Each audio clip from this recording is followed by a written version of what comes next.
Class is now in session. I'm Professor Hockey, and today we will be discussing Game 8 of the regular season, in which the Sharks lost 4-3 to the Buffalo Sabres. Now, the Sabres are one of the better teams in the NHL record-wise, and so the Sharks actually put up a pretty good fight against this team, coming within just one goal of actually getting the victory. The Sharks started off this game rather well, honestly. It actually had a very good pace both ways, but for the first 10 minutes, you could definitely say that the Sharks were the better team. But that was up until Marcus Johansson scored the first goal of the game to put the Sabres up 1-0. The Sabres took control after that for the next couple of minutes, but they took an ill-advised penalty that allowed the Sharks to get their power play, which has been on fire for the past few games, onto the ice, and Meyer made it 1-1. And that was the score that we ended the first period on. Come second period, pretty even both sides. Late in the period, however, we would see Casey Mittelstadt score a very controversial goal. Now, there were a couple of problems, consistency-wise at the very least, that I had with this goal that made it 2-1, and that was the score going into the third period. So first of all, prior to the goal even having been scored, there was a race for the puck between Ferraro and one of the Sabres players, and Ferraro had a step in front of that Sabres player in this race for an icing, and yet for some reason the linesman decides to wave off the icing. Now, in basically every situation that I have seen in previously, the linesman almost always gives the benefit of the doubt to the defender, and it seemed as though Ferraro even had a step in front of the Sabres player, so I don't even know if it had to be a benefit of the doubt situation. I'm pretty sure Ferraro won that race anyway, but for some reason the icing gets waved off, and then a few seconds later this goal happens, which is Mittelstadt tipping the puck in with a stick that comes very, very close to being above the crossbar. And the thing is that Mittelstadt has his stick horizontally parallel to the crossbar, but the tip of his stick blade is pointed upwards, and that's where the puck actually hits the stick. And for those of you who may not know, the rule is it's not that your full stick needs to be below the crossbar, it's wherever the puck hits your stick, that needs to be below the crossbar. And with the angle this puck took as well, going into the net, hitting the crossbar and going in, you would really think that this was above the crossbar. And so while it was a goal called on the ice at first, the refs and the linesman convened and they decided to overturn the call on the ice to being no goal, which is very important, as when there is a review for a goal like this, for a high stick, an offside, a goal interference call, the refs will review it, but if they come up with inconclusive evidence, they will default to what the call on the ice is. And so the fact that they overturned it into a no goal made me think that there was about a 99.9% chance that it was going to be a called no goal, because of the fact that these high sticks are always very, very tough to actually make a conclusive call on. And so the first couple angles I saw, it looked pretty clear that Mittelstadt's stick was above the ice, above the crossbar, or at least where the puck impacted his stick was above the crossbar. But then a couple angles later, I was thinking maybe it's actually a lot more close, but I didn't think that there was ever the possibility that they could overturn the call on the ice that they had just overturned to be no goal, and yet somehow they found the conclusive evidence to do exactly that. And again, I just dislike the consistency, because we saw the other night Dylan Gambrell score a goal very, very similar to this, and it was called no goal on the ice, and they reviewed the play. There were a couple of angles that went his way, there were a couple of angles that went against him, and the refs called no goal because, of course, there was inconclusive evidence, and I didn't have much of a problem with that because that was the truth. But then the fact that they somehow come up with real evidence, a real angle that shows that this was very clearly below the crossbar, I just don't really buy it, and I'm not entirely sure what went on here, but just a bit of lack of consistency, in my opinion, from both the linesmen and the referees lead to this second goal. Now, the Sharks do manage to tie it up come third period. Tomas Hertl on the power play. The Sabres then take the lead again with Skinner. The Sharks then tie it again with Sorensen before the fourth time the Sabres take the lead. Gergensen's will be the final time. The Sharks cannot get the tying goal after that, and they'll drop a one-goal game.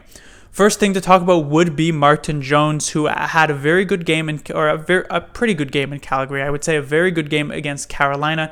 Came in here tonight and had some good saves. Certainly the penalty kill, you do have to give a lot of credit to him. Of course, Goodrow, Carlson, Couture helped hold back this number 3 in the league ranked Sabres power play that ended up going 0 for 4 here tonight, but Jones also had to make a couple of very big saves, and you can't put any blame on him for the Middlestat, Skinner, or Gergensen's goals. But you take a look at the Johansson goal, the goal that started this game, the goal that sort of deflated the Sharks a bit after a very strong start to the game, and it's a pretty patented Jones goal, a puck that's coming in off the rush, it's shot, it doesn't go off a stick, it's not through traffic or anything like that, and it somehow manages to sneak through the Jones's 5-hole. So it's a game where you say Jones made some nice saves. There were a couple he didn't have much of a chance on, but you still look at the Johansson goal as sort of the black sheep in this 4 goals that the Sabres did score, and you say, well, maybe Jones really needs to make that save. So it's hard to say Jones had that great of a game. Next, I will talk about Noah Gregor, who ended up getting to play his first NHL game of his career in this one. It wasn't too big of a surprise that if the Sharks were bringing up a player from the Barracuda that it would be Gregor. I thought Gregor had a very good training camp in preseason. I was even somewhat surprised he didn't manage to make the team out of training camp, but there was a bit of a logjam with some of these Sharks players, and so with Riddle out, I believe, sick, it seems as though Gregor was the option. Now, I was also somewhat surprised that Bergman didn't manage to draw back into the lineup, but Gregor did look pretty good here tonight. He didn't make so many fantastic plays or anything like that. There were a couple of bursts of speed that I was pretty impressed with, but it seemed as though De Boer liked his game, as of course, going into the third period, Gregor was actually moved up to the second line with Kane and Hurdle. LeBanc was moved down with Thornton and Goodrow, and Sorensen was moved with Gambrell and Carlson. It'll be interesting to see how the lines stack up next game, whether or not Gregor will even be in the lineup or if Riddle will draw back in, but still a decent first game of his career for Gregor. Next, I will talk about Brendan Dillon, who has just silently been one of the best Sharks defenders of the year so far. I mean, early on in the season, when Carlson and Vlasic were just racking up minus ratings, Burns was making some pretty disastrous turnovers, Ferraro was a bit all over the place, Heed was barely playing games, Prout and Middleton also not doing all too much. Brendan Dillon was just a steady force on the back end and actually managed to accumulate a plus rating, one of the very, very, very few on the Sharks, at least at that time. And it's quite impressive when the Sharks are giving up that many goals and scoring that little goals that he actually managed to be a pretty decent plus rating. So you have to give a lot of credit to Brendan Dillon. He's on the final year of his contract. The Sharks will likely look to re-sign him, but the Sharks are also in a pretty precarious situation because at the end of this year, it is the Seattle expansion draft. If the Sharks go with 7 forwards, 3 defensemen, they'll have to protect Vlasic, Carlson, and Burns, so they can't protect Dillon, so they might wait out the expansion draft and sign him after, but that's a bit of a risk. So the Sharks have some interesting decisions when it comes to Brendan Dillon, because ever since the start of last year, he's been one of the most steady performers for the Sharks on the back end. Finally, I will talk about Erik Karlsson, who I have been pretty hard on throughout most of this season, mostly because he's made a lot of pretty disastrous turnovers through the first few games. But seeing him in the first 50 minutes of this one, I was so impressed. He was making some decent defensive plays, but most importantly, he was making some insane offensive plays.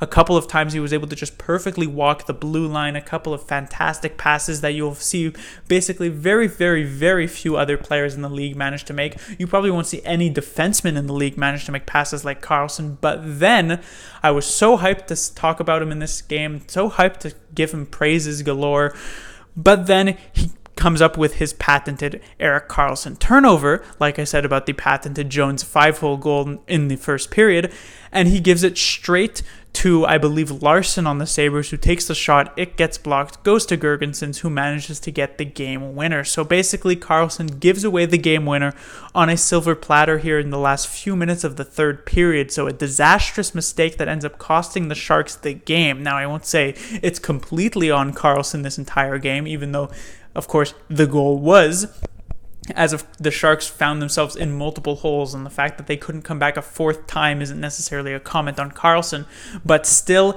it's a problem he definitely needs to start getting fixed, because I'm very, very tired of seeing him pass it in front of the net with no support in front. So hopefully he'll be able to carry the good qualities of this game into the 5-game road trip the Sharks will have coming up after this, and he'll actually leave the bad qualities that he has had in these first few games behind. but I'm not so sure if those parts of his game can actually be ironed out so easily. But that will do it for this review. The Sharks will be back in action on Tuesday. As I said, they start a 5-game road trip, and they will face off against none other than the Buffalo Sabres again. So the Sharks will get a rematch here. A few weird goals from both sides, honestly. Hurdle and Sorensen's deflecting off of skates. The Skinner goal was pretty weird. The Middlestat goal, of course, I've already talked about. So we'll see if the game plays out a bit more normally on Tuesday in Buffalo. But we saw the Sharks put up a good fight against one of the better teams in the league record-wise, like the Sabres. And I expect a similar play from the Sharks going in on Tuesday. Class dismissed.